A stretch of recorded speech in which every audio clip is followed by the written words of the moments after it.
మహబూబ్ నగర్ పట్టణ ప్రజలకు కనుమ శుభాకాంక్షలు. ఇట్లు ఆనంద్ కుమార్ గౌడ్, మహబూబ్ నగర్ మున్సిపల్ చైర్మన్. కులగణన సర్వే ఆధారంగానే రేషన్ కార్డులు లేని కుటుంబాలను గుర్తించి అర్హులకు కొత్త రేషన్ కార్డులు జారీ చేయాలని రాష్ట్ర ప్రభుత్వం నిర్ణయించింది. ఈ నెల 26 నుంచి అర్హులకు కొత్త రేషన్ కార్డులు అందజేయనున్నట్లు ప్రభుత్వం పేర్కొంది. కొత్త రేషన్ కార్డుల మంజూరుకు సంబంధించిన మార్గదర్శకాలను విడుదల చేసింది ప్రభుత్వం.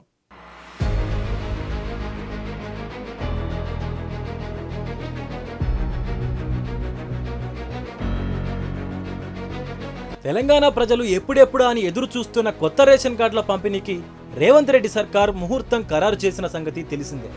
అయితే ఎవరికి ఇస్తారు, ఏ ప్రాతిపదికన ఇస్తారన్నది ప్రజల్లో కొంత అయోమయం నెలకొన్న నేపథ్యంలో రేవంత్ రెడ్డి సర్కార్ ఎట్టకేలకు మార్గదర్శకాలు విడుదల చేసింది. ఈ నెల 26 నుంచి రేషన్ కార్డుల మంజూరు చేయనున్నట్లు ఉత్తర్వులు జారీ చేసింది. రేషన్ కార్డుల అర్హత ప్రమాణాల పరిశీలనకు ఇప్పటికే ప్రభుత్వం మంత్రివర్గ ఉపసంఘం ఏర్పాటు చేసిన విషయం తెలిసిందే. ఆ కేబినెట్ సబ్ కమిటీకి జనవరి 4వ తేదీన ఆమోదం లభించింది. నిశితంగా పరిశీలించిన మంత్రివర్గ ఉపసంఘం కొత్త రేషన్ కార్డుల జారీకి సంబంధించిన అర్హత ప్రమాణాలను ప్రభుత్వం ఆమోదించింది.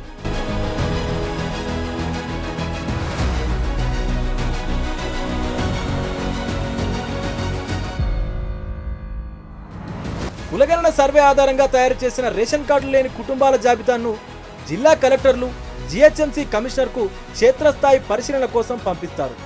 మండల స్థాయిలో ఎంపీడీఓ, మున్సిపాలిటీలో మున్సిపల్ కమిషనర్ ఈ మొత్తం ప్రక్రియకు బాధ్యులుగా వ్యవహరిస్తారు.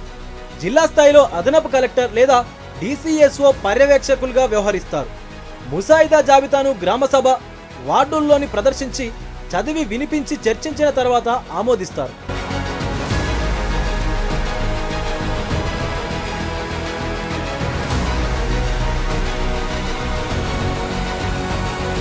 గ్రామసభ, వార్డు సభల్లో ఆమోదించిన లబ్ధిదారుల అర్హత జాబితాను మండలం, మున్సిపల్ స్థాయిలో ఇచ్చిన లాగిన్లో నమోదు చేసి జిల్లా కలెక్టర్, జిహెచ్ఎంసీ కమిషనర్లకు పంపాలి. వాటిని పరిశీలించి సంతృప్తి చెందిన వీరు ఆ జాబితాను పౌర సరఫరాల శాఖ కమిషనర్ లాగిన్కు పంపాల్సి ఉంటుంది. తదనుగుణంగా కమిషనర్ కొత్త రేషన్ కార్డులు జారీ చేస్తారు. రేషన్ కార్డు పొందేందుకు అర్హత కలిగిన వ్యక్తి ఒకే ఒక్క రేషన్ కార్డులో తన పేరు ఉండేలా చర్యలు తీసుకోవాలి. ఆహార భద్రతా కార్డుల్లో కొత్తగా సభ్యుల పేర్లు చేర్పులు, తొలగింపులు చేసుకోవచ్చు.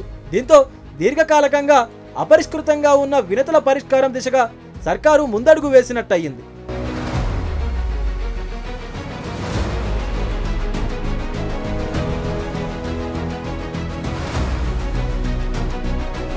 పాత విధానంలో ఆదాయ పరిమితి గ్రామీణ ప్రాంతాల్లో 1,50,000, పట్టణ ప్రాంతంలో 2 లక్షల ఆదాయం ఉండాలి. సొంత ఇల్లు, కార్లు, ఇతర వ్యాపారాలు ఉన్నవారు అర్హులు కారు. ప్రభుత్వం సూచించిన విధానాల ప్రకారం ఉన్న వారందరికీ త్వరలో రేషన్ కార్డులు మంజూరు అవుతాయి. 3 నెలల క్రితం పౌర సరఫరాల శాఖ ఉన్నతాధికారులు ఇతర రాష్ట్రాల పరిమితిపై అధ్యయనం చేసి నివేదికను ప్రభుత్వానికి అందించారు. ఇటీవల జరిగిన మంత్రివర్గ సమావేశంలో ఆమోదం లభించడంతో కొత్త కార్డుల ప్రక్రియ ప్రభుత్వం వేగవంతం చేసింది.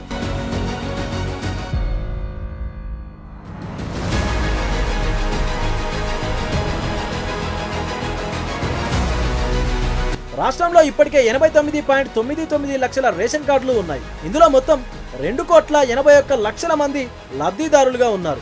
ఇప్పటికే ఉన్న కార్డుల్లో కుటుంబ సభ్యుల పేర్లు చేర్చేందుకు వచ్చిన దరఖాస్తుల్లో ప్రాతిపాదిత లబ్ధిదారుల సంఖ్య 24 లక్షలుగా ఉంది.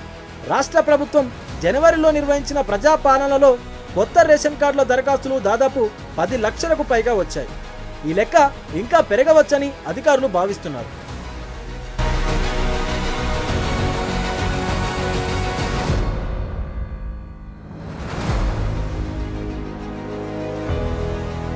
ప్రపంచంలో ఏ మూల ఏ క్షణం ఏం జరుగుతుందో వేగంగా తెలుసుకోవడానికి తొలి వెలుగు వాట్సాప్ ఛానల్ని ఫాలో చేయండి.